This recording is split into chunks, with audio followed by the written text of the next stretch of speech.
Ladies and gentlemen, my name is Walter Bimble, and I am here to bring you the news. First thing in, the weather. The weather is outside where it's supposed to be. That concludes our portion of the weather. Thank you. The news. Things are happening at random times around the world. It's very exciting. And that's news. And I'm Walter Wemble. And that will do it for our news. Now, ready back to your ready scheduled program. No sugar, no cream. Walter, so glad to have you. Oh, you left. Yeah, he's gone. Walter is gone. It's awkward. It is awkward. Sure, you're talking to me. I'm not Walter Wemble. You know you're not. No. I've never met him in my life. But yet, it's like he's a part of me. Never met the guy. You've heard so much about him, though. Yeah. You've seen him on our podcast when he shows up. I know. I don't like his weather rendition. Yes, the weather is outside where it's supposed to be. Guys, welcome back to another podcast. This is No Sugar, No Cream, and it is Wednesday. Once again, we had some excitement yesterday. Went to a concert, had a great time, and so we had to postpone the podcast till today. We saw the Lost Lonely Boys at a beautiful facility. What was the name of that place? Something Hall? Hankin Hall. Hankin Hall. Harkin Hall. My bad. Harkin Hall, which at first we thought maybe was like a remodeled church or something. Yeah, but I don't maybe think it not. was. Based on the research that I had, it's up in Madison. Was it Madison? Hendersonville, northern part of Nashville. In my head, all of those Goodlettsville, Madison, Hendersonville, they all run together in my head. Yeah. They're all north of Nashville. When the traffic's not too bad, it just took us about 40 minutes to get up there. We live south of Nashville. So, yeah, not too bad of a little drive. And parking was fine. That's always something annoying about when you're the closer to downtown you are. It was so low key. It was so, no very crowds. chill. We walk right in. I mean, well, it's only about a 650 cap venue. So not that big of a venue. Had couches in the back. I went and sat in the couch for like second half of it, the concert. It was super comfy. You know why they allowed you? Because they said, that's the funniest man in Nashville. We're going to give him special treatment. Yes. I threw my name around like I knew what I was talking about. No, I went up to somebody, are these assigned seats? I'm like, no. They just had couches in the back. It was like super chill. Yeah, really nice venue. I mean, I and Lost Lonely Boys, I mean, if you will know their one song, How Far Is Heaven? Was a hit in 2004. Check it out on my Snapchat. Lord, can you tell me? And the musicianship, it's three Garza brothers. Henry plays guitar, and Ringo, that's his name, plays drums. I mean, if you're going to name your kid Ringo, he's not going to play any other instrument but drums. And JoJo played bass, 6-string bass. He came with double stack Ampeg stacks. They're like 5.5 feet high, probably 8 12-inch speakers on each speaker cabinet. He had 2 of them, and the bass was dominating. It was there. And I got to say, I'm going to say this with no reservations. JoJo, I've never seen a bass player online, video, or in person that is better than JoJo Garza. That guy, unbelievable talent on the bass. I mean, he's playing it all. You want funk, you want him to, pop and do that. He can do that. You just want good runs. You want chords. You want octaves, whatever. He can do it all. And then the harmonies. All 3 of them are singing harmonies through most of the songs. And there's nothing like blood, like my buddy says, blood harmonies where they're related. Sisters, brothers. Usually those are the best harmonies because their voices are similar, because they have they share genetics, and they grow up together. So a family band usually has the best harmonies, and these guys, and like the Beach Boys. And not just in Branson, here in Nashville. Like Branson's super well known for like family bands. Okay, Yeah. okay, I didn't know that. Yeah, we saw the same family. We watched them grow up as little kids. Basically, they all played the violin and then other instruments too. And we just watched them. They played at Silver Dollar City. We just watched them grow up because my parents always got passes every year, and they got so popular that they basically packed out all their shows, and they ended up opening their own facility there in Branson. What was the name of that band? The Haygood Family. It was the Haygoods. I don't know. I bet there's some of the family that do. They all probably have their own. They all definitely have all their own kids now. But yeah, I have to Google that because I was kind of curious about that, thinking about siblings and stuff. I was like, that's the one main one that was like, super talented. They anyway, the Los Lonely Boys, their dad did the same, played with his brothers in a band called the Falcons. They played like Hispanic. They're Mexican American, and they speak some Spanish sometimes, sing sometimes in Spanish. But the talent, the musicianship, if you ever have a chance, unbelievable. And the fact that blows my mind, I'm still trying to wrap my head around the draws of different bands that I love. They're playing a 650 capacity venue, which I would have thought a Grammy-winning, platinum record earning band like that is doing more than 650 capacity. But, music business is hard. Meanwhile, Red Clay Strays, I talked about them in another podcast, and I love them. They're phenomenal. They're playing Bridgestone Arena. They did a back-to-back, and I thought I had plenty of time to get tickets. They're playing in the fall, fourth quarter, I think October. Both nights are sold out, back-to-back. So their draw, that's 20,000 cap. They've sold out 40,000 tickets in Nashville. And Los Lonely Boys didn't even sell out that 650. Now, Los Lonely Boys hasn't had a big hit since 2004, so that's a major part of it. But if you go on social media, there's no social media. They don't really do. And their last album, came out in 24, but the one before that came out in 2013. So 11 years between albums is not going to help your case to stay relevant. But musicianship-wise, unparalleled. Harmonies, all of them. But Ringo, amazing drummer. Henry, I remember when I thought How Far Was Heaven, all the guitar players, they were written about in all the guitar magazines. Henry Garza, what a hero, what an amazing. He's still a phenomenal guitar player. But, they don't do the social media game. And my buddy and I talked about it for a while. It's the music business is different. You have to be about promoting. And if I was the manager of the Los Lonely Boys, the first thing that I would recommend is do a podcast once a week. It takes an hour a week. And then do clips from that. The amount of things they could talk about, as a family band playing together, they're following their father's footsteps, playing in a family band, that's one subject. Their musicianship, they could talk about how they got so good and how they study and whatever, how they approach music. They could do a year's worth of podcast just talking about that. They could talk about being Mexican American in America and what it's like to be bilingual. And they probably, my buddy and I talked about, they're probably like, they call their music what do they call it? They call it Texican rock. And Jimmy's opinion was that, that's not good branding because Texas people are going to say, oh, they're Mexicans, we're not going to follow them. And true Mexicans are going to say, well, they're not real Mexicans. It's like when you say, now that's an opinion. I don't know, but it's not a really broad-based name. You're looking at me like I said something bad. Are we going to cut this part out of the product? But it's live, so we can't cut it out. I'm just checking in to make sure it's okay if I go eat at Chili's today. So, it's like blues. Okay, so I say blues, but blues, they're blues purists, just like there are jazz purists out there. But for jazz, if it doesn't sound like the 50s bebop, then it's not real jazz. There are blues purists. It doesn't sound like 50s or 60s chess records. It's not real blues. So you've got these purists in some of these genres. And so my music is sometimes said, well, that's not blues enough. But those who are in rock said, well, that's too bluesy for rock. So you're in between. I've experienced that.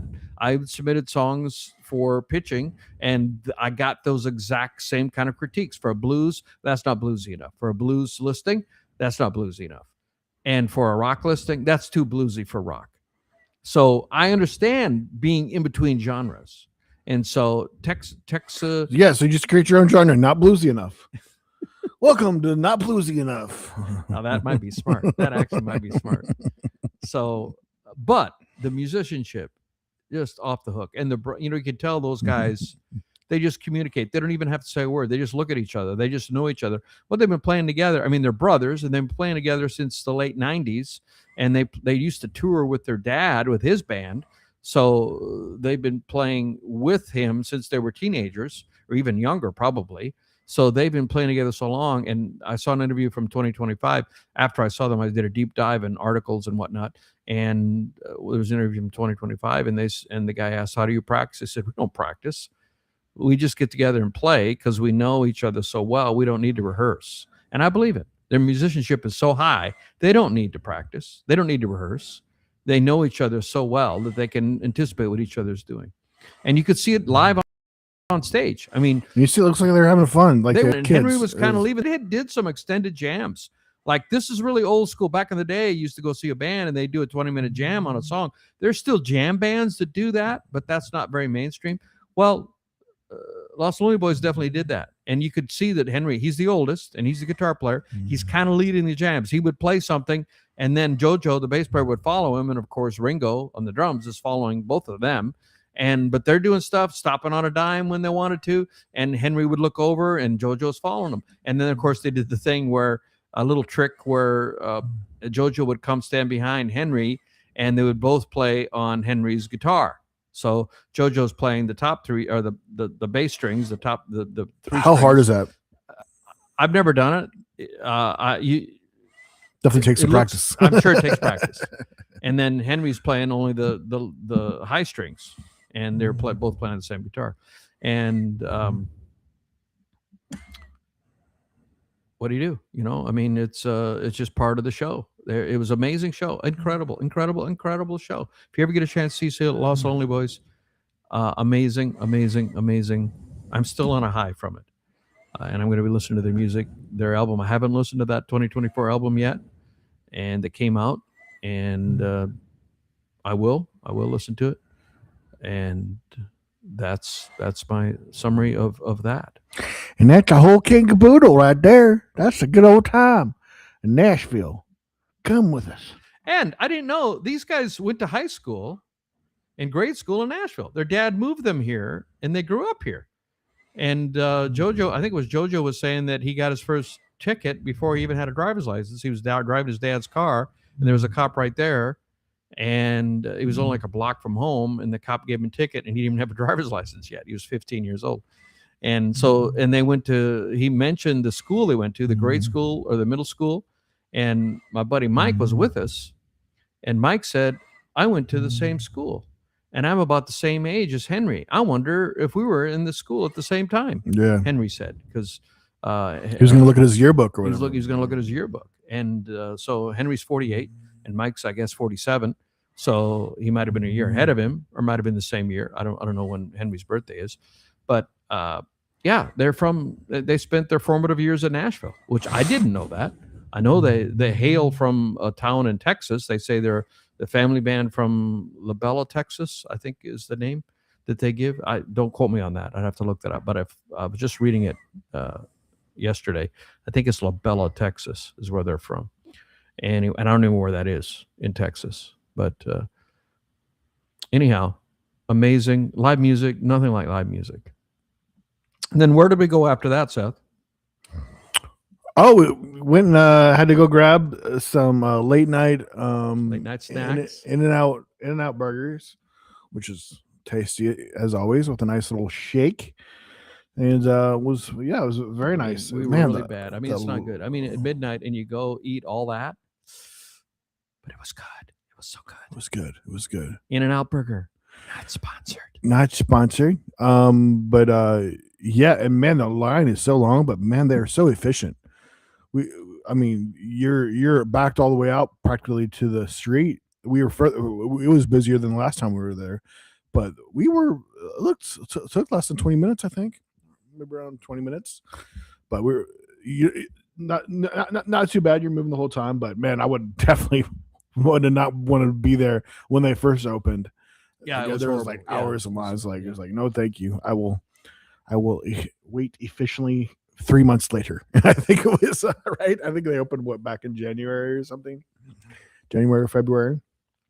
But yeah, I mentioned the Haygood families. Yeah, they're still got a show there in Branson, and I guess there's 6 of them that do the show. So I don't even know if it's all still the same kids or some of them might even be grandkids.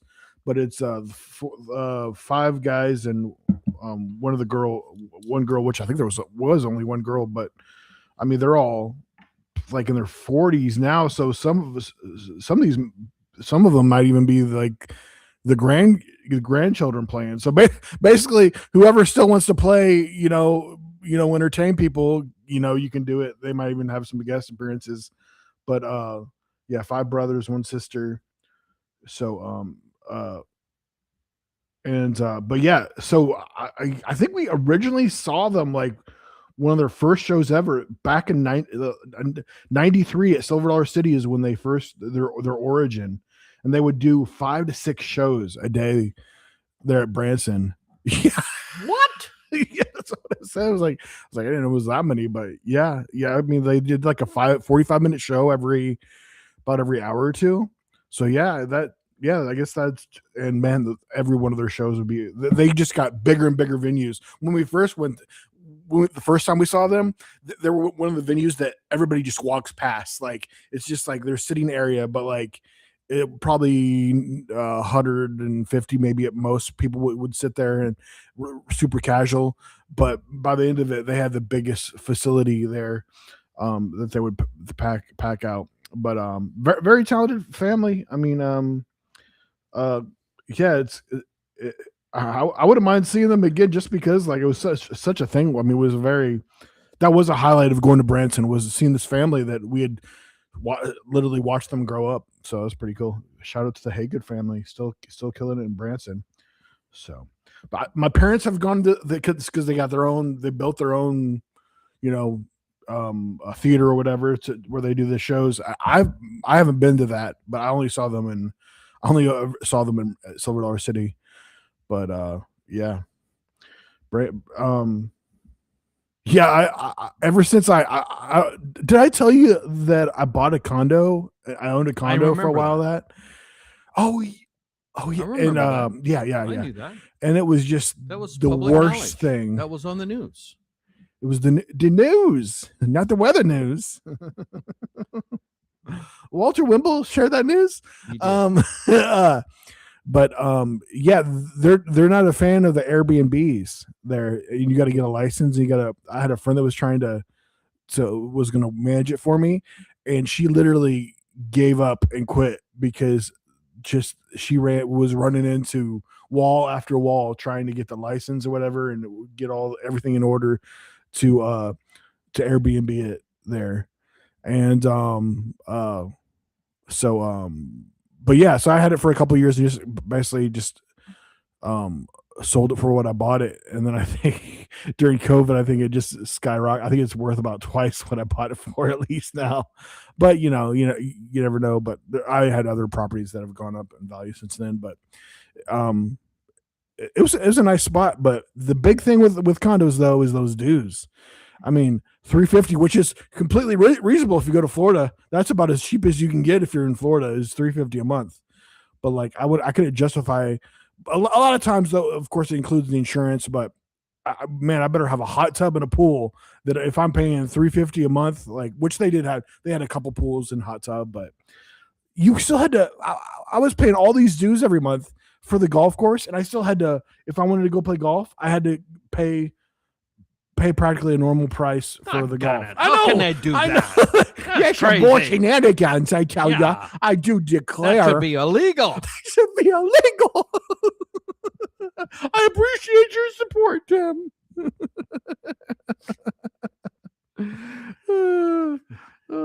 But yeah, so. Hey, so I want to announce 1 month from today, July 24th. My birthday. Your birthday. My birthday. On Seth's birthday, I got a concert in Madison, Indiana. If any of you are within driving distance of Madison, Indiana, come on out. Red Bicycle Hall in Madison, Indiana, and my best buddy Jimmy Davis and the Mercury 7 will be on the bill. So Tim Wolf, and so it'll be my album release party. It's going to be the day my album will released. Come out for my birthday where it's all about Tim. We're gonna celebrate. We're gonna celebrate my nephew's birthday. Funniest man in Nashville. Better be a cake. Gonna be in Madison. There's got to be a cake for my nephew, his birthday. So here's the album. Raised. There better in be a South cake, or Dakota. there's going to be a bunch of free merch at that concert. And you can get it as a pre-sale at a specially discounted price on CD or on vinyl. It's a double vinyl album. I was held on the wrong side. Double vinyl album, 2 discs, and the double vinyl albums typically go for like $60, $40. I'm selling this one for $19.99 on pre-sale. I can't believe it myself. Why did you talk me into that? I couldn't help myself. I just started to Chip Carey. I rolled off my tongue like we rehearsed that or something. That's one of my songs. I can't help myself. Oh, yeah. Anyway, I like that song too. If you can get it, you can go. I'll put a link down below where you can get the pre-sale. It's available until I think we're going to shut it off the day before the 24th. But we'll also be selling them in person at the gig, same prices. So come on out and celebrate with us this album release party. Raised in South Dakota. Raised in South Dakota. Madison, South Dakota. Madison, there is a Madison in South Dakota.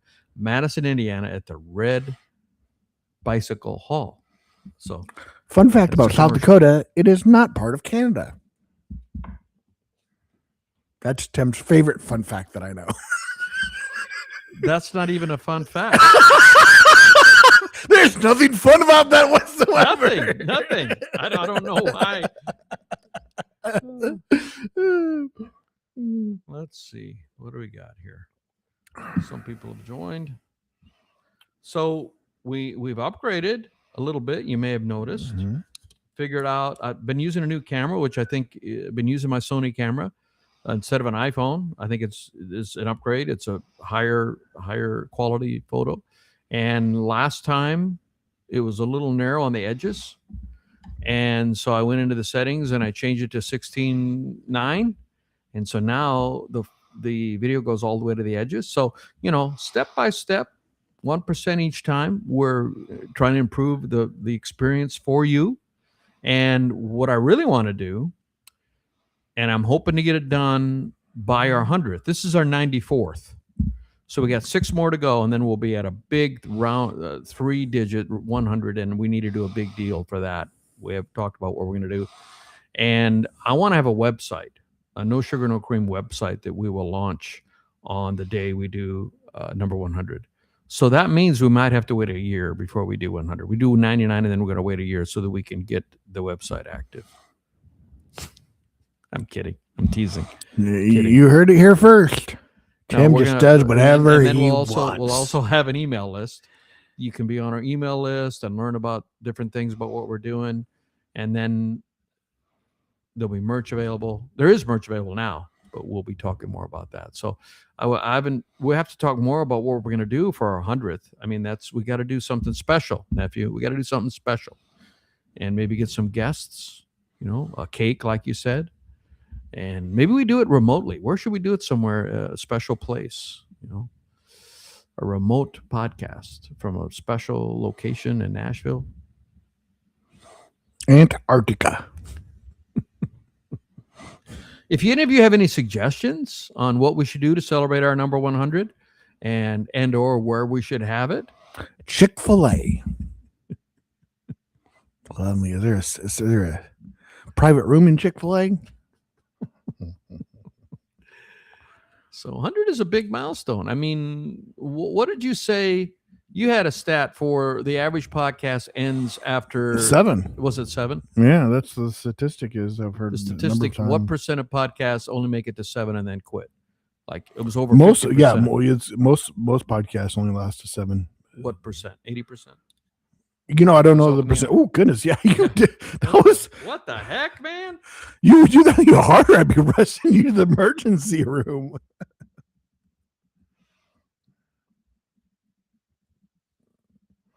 But yeah, definitely more than 50. But yeah, pretty exciting to be coming up on 100.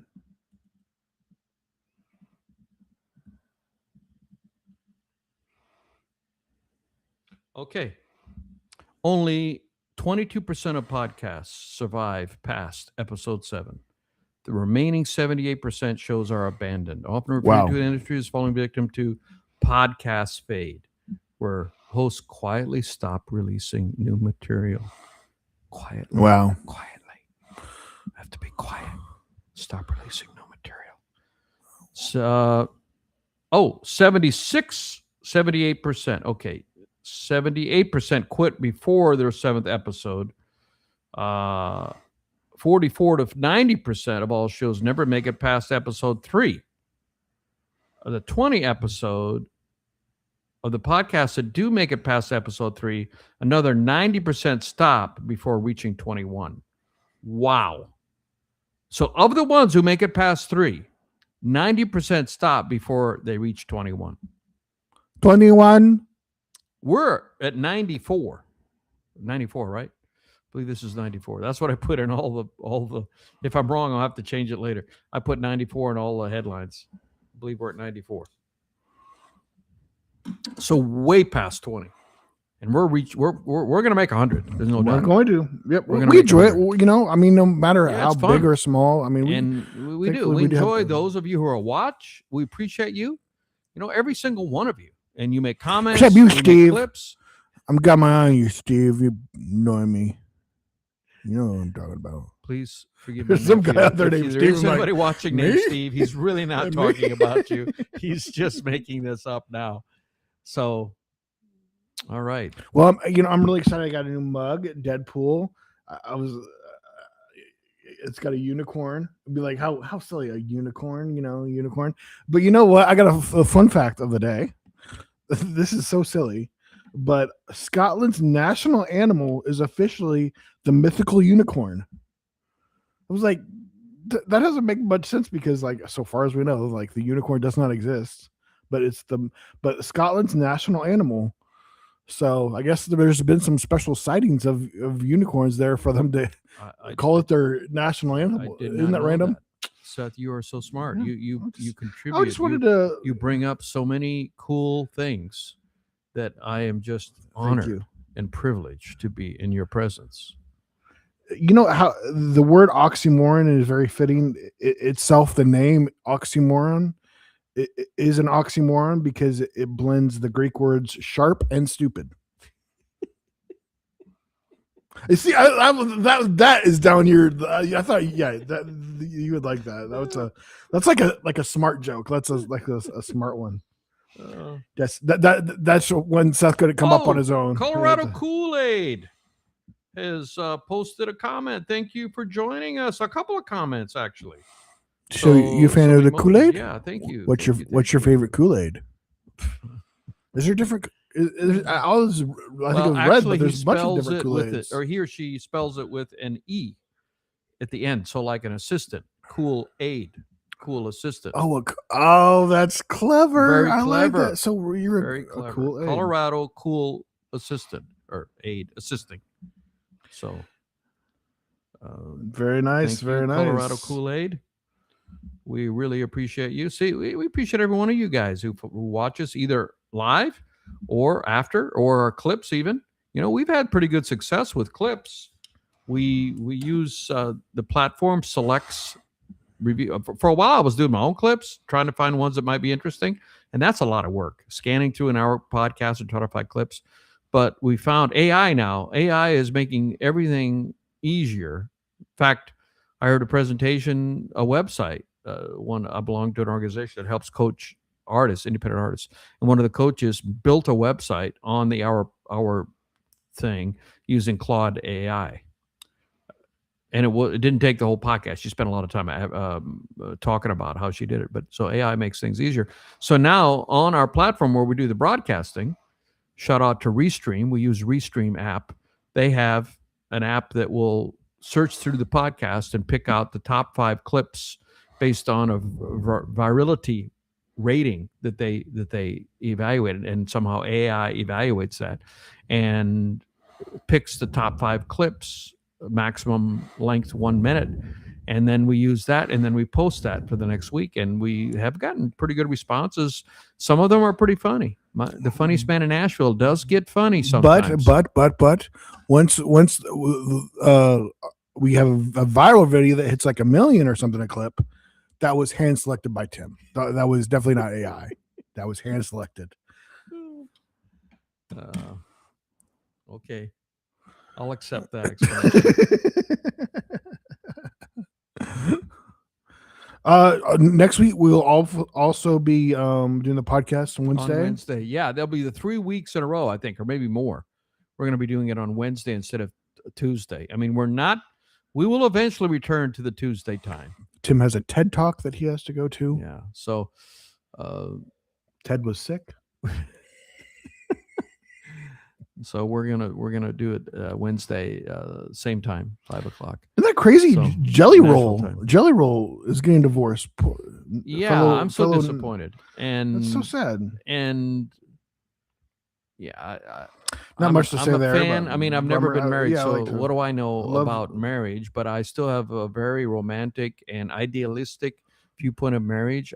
My parents, were together their entire life, and in fact, all of my aunts and uncles stayed together, and most of my cousins. Divorce was very rare in our family, but now it's much more common. It's much more common. Speak of the nephews. I didn't say nephews. I didn't say anything about nephews. That's why I said we don't speak of the nephews. Anyhow, is there something on the ceiling?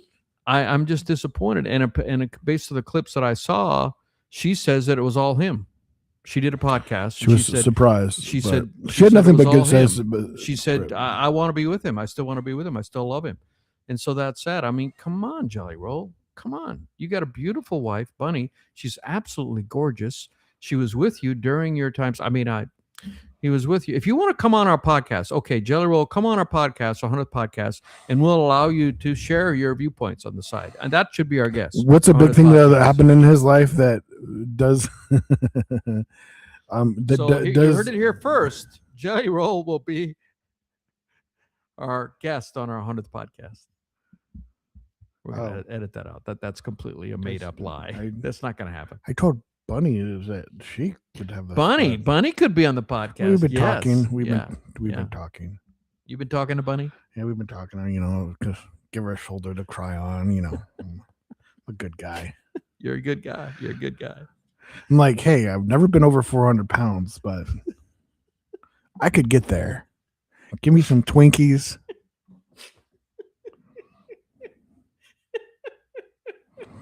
I got you, baby.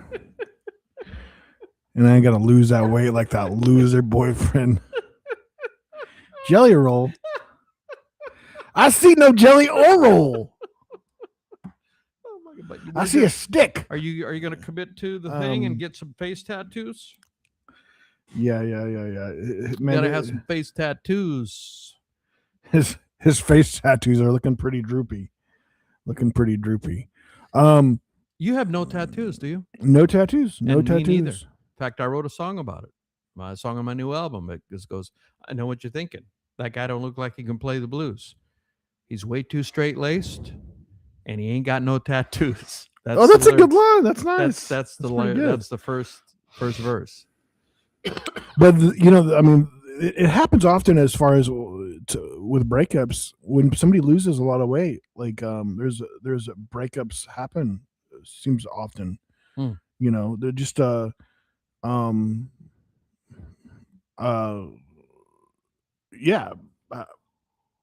had some friends where a girl lost a bunch of weight and things. The dynamics they just changed between the two people.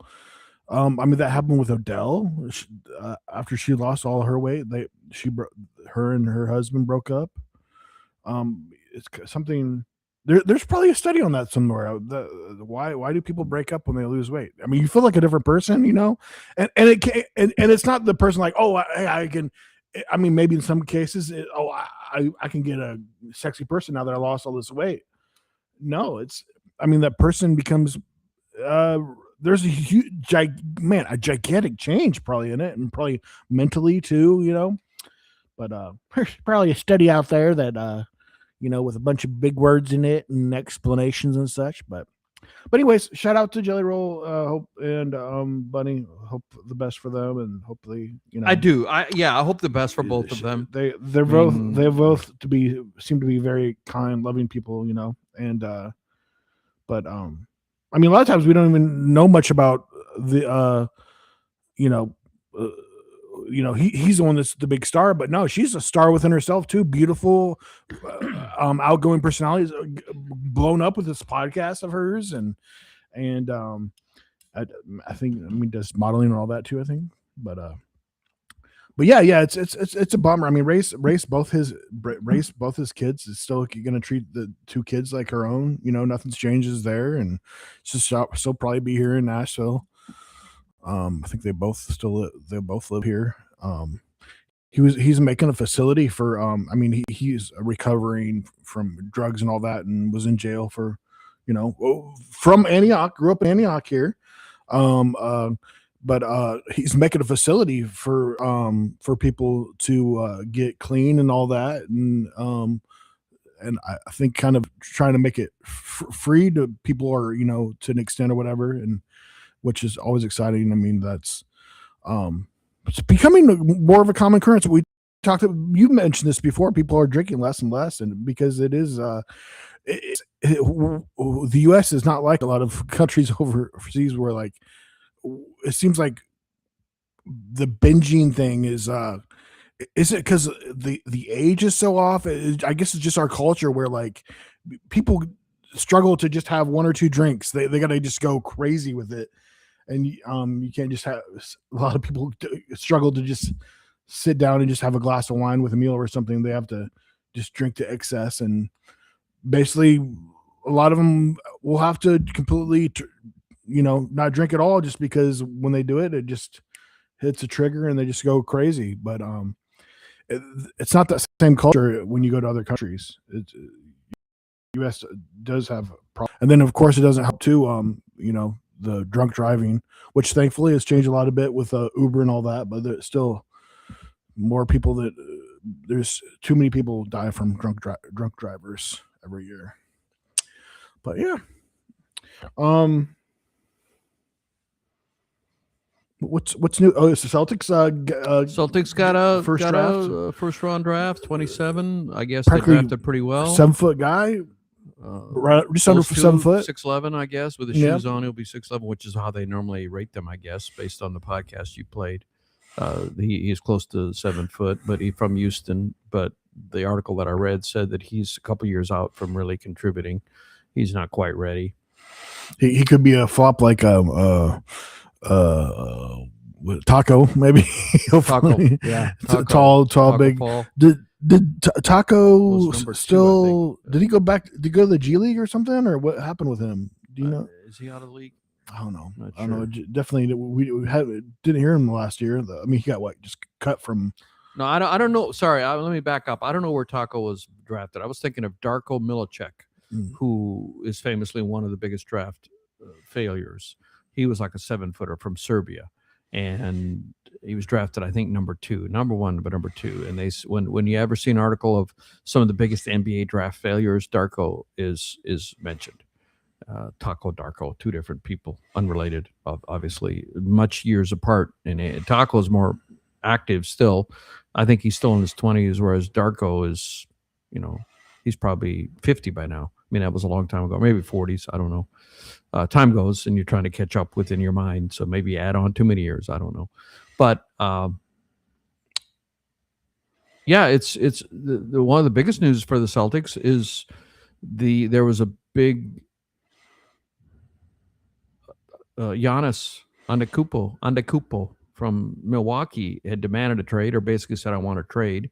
He has been 2-time, he's Greek, Greek origin. That's the Greek name, Antetokounmpo, and he has been 2-time MVP in the league, so he's one of the best players in the league. But he's had a lot of injuries, so it's not allowed him to play all of the games. And he was up for trade, and all of the reports were that the Celtics were going for him by trading our Finals MVP when we won in 24, Jaylen Brown. And I was not a fan of that trade. But everybody was saying that we were trading Jaylen Brown plus some other things, some picks and some things, but we didn't get him. And I was happy that we didn't get Giannis. He went to the Heat because the worst thing that could happen, he's older, he's 32 now. And how much longer? I mean, not everybody is LeBron. LeBron's 42, still playing like he's 25. A lot of people fade out, start to, their 30s, start to have injuries, and especially if you've had injury history. I don't know that Giannis. I was just too scared of giving up all of that and then have him have injury issues. I mean, big guys especially. I mean, Porzingis. We got Porzingis. When the guy's healthy, he's one of the best players in the NBA. But in the 2 years we had him, he played less than half of the games. Always injured, always an illness. I mean, he couldn't help it. He's a great guy, but he couldn't help it. And Giannis has had that same issue. But now they're saying, is Jaylen upset that they tried to, nobody wants to be traded. And they're banding about that we're going to trade him. And he sees that, of course. And is there any going back and repairing that relationship? So the two J's, Jason Tatum and Jaylen Brown. And it's going to be interesting. And I mean, I see the reason. I mean, you need a big guy because the big guys in the league, when it comes to NBA, the big guys, you got Wemby at the Spurs. He's a big guy. And then, 7'4", 7'5". And then you got Hartenstein with OKC, best player on that, second best player after SGA. And then in the East, I mean, you got Cat with the Knicks, and then also Will Robinson. And Philadelphia, Joel Embiid, he's been an MVP, and he's a monster. So every team has got a really strong center, big guy. And ours faded in the playoffs. I mean, we were up 3-1 against Philadelphia, and Embiid was out, and he came back, and we lost that lead. The first time in the history of the Celtics storied franchise that we were up 3-1 and lost the series. And it's because Joel Embiid came back and we didn't have a big guy that could fight with him. And Giannis is 5'11". He doesn't, or 6'11", 5'11", 6'11". He's not center material, prefers to be playing forward, but he can play that position. He can protect the rim. He can do that sort of thing. So I understand the need, but I don't like trading away our Finals MVP guy, who was 5th in voting for MVP this year. Jaylen Brown was 5th in voting. And I feel like I'm hogging the podcast, nephew, because I've been talking for the last 10 minutes. So I want to turn it over to you. Yes, you have been, but I wasn't going to say anything. So my apologies. So what are your thoughts on it? Would you have any thoughts? And this is the ESPN. No, I was really impressed. It's how well I feel like you speak with more understanding of the NBA than some of the analysts on TV. So I don't believe that. I can definitely think you could hold a conversation, like an intellectual conversation with them about some of these guys. I mean, goodness, you've heard some of them. Well, it's almost like they do it on purpose to say some really stupid things just to go viral. But there's plenty of them that believe some of the stuff they say, that are and they'll be out there just to like ignoring certain statistics or whatever, just and saying crazy things, But yeah, I am definitely looking forward to the season starting back up. I mean, we still have a little while. Regardless, I'm a Celtics fan. I think it's pretty obvious you've been listening. I love the NBA, and we went to one game. Right? Did we go to 2 games or 1 game? We went to Memphis and saw the Celtics play the Grizzlies, and I want to go to more games this coming year. And so, we'll have to try to plan ahead a little bit better. We can go to Atlanta. They play at, that's only 3.5 hours away. and that's driving. And then Memphis is about 3 hours away, roughly. I love Miami though too. I wouldn't mind flying to Miami. It's real cheap too, and love playing poker there. And I love that stadium right there close to the ocean. Sign me up, especially if Giannis is Giannis is now in Miami, and they're going to be a force to be reckoned with. They combined him. They're going to pair him with Bam Adebayo, and they're going to be a tough team. And they've got a culture. The Heat just have culture, and Eric Spoelstra is one of the best coaches in the NBA, and Pat Riley is the general manager. I mean, he's one of the OG greats as a coach, and he got a lot of championships for the Lakers, and he also was the coach in the Knicks when they made it to the finals back in the 90s. And now he's the GM there, and they've created a culture there. If you were, what I've read, for example, if you're a secretary or whatever, and you work in the office at the Heat, they expect you to meet physical requirements. You can't be fat. You got to be in shape, even if your job is to answer phones.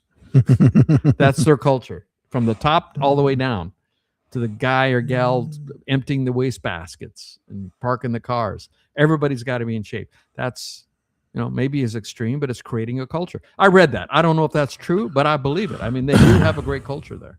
Well, I definitely would like to see Steph Curry play before he retires, and he probably only has a few years left, especially with his knee, right? Like his knees seems to be having to ice it like constantly. I mean, at some point, I mean, he's still playing at a crazy high level, but I mean, if you're having to ice your knee or heat it or whatever, every time you go off, I just don't see him making it more than a few years. Maybe we need to look up for when they go to, or we could go out to California, or we could go to when they come to Boston. If they come, right. If they're playing, we definitely need to pounce. There should be probably. I'm game. I love Boston. I mean, lived in Boston. Yeah, never been there. 4 so years. That'd be fun. Boston is a different vibe for me. I love Boston area. I lived there for 4 years, and that's when I became a Celtics fan. And at the end of the Larry Bird era, and there's just a lot to love about the Boston area, not just the Celtics. For me, that is. I mean, I love Boston. I love the East. I'm a East Coast guy, although I live in Nashville now. But I mean, New York City. I lived in New York City in Manhattan. Every time I go there, I'm like, I'm moving back here. And same with, I also love Boston. So anyway, I'm more of an East Coast guy, new Northeast guy than a California guy. You're probably, if you had to choose between the two, which would you choose? Between the Northeast and say California? You would probably choose California. I see you. Yeah, the warmer. Yeah, guy. I mean, my first, I would want to go southeast, Florida. But if given the choice between New York, your first choice would be southeast Florida. Mm-hmm, yeah, definitely enjoy Florida. Warm weather. Heard it here first. Yeah, and gentlemen. So if there's any, sugar mama that wants mama that is interested in Seth, what's up, and you're in Florida, he might. If your kids are grown and you got an empty house, you can be my sugar mama. Put that in your next song.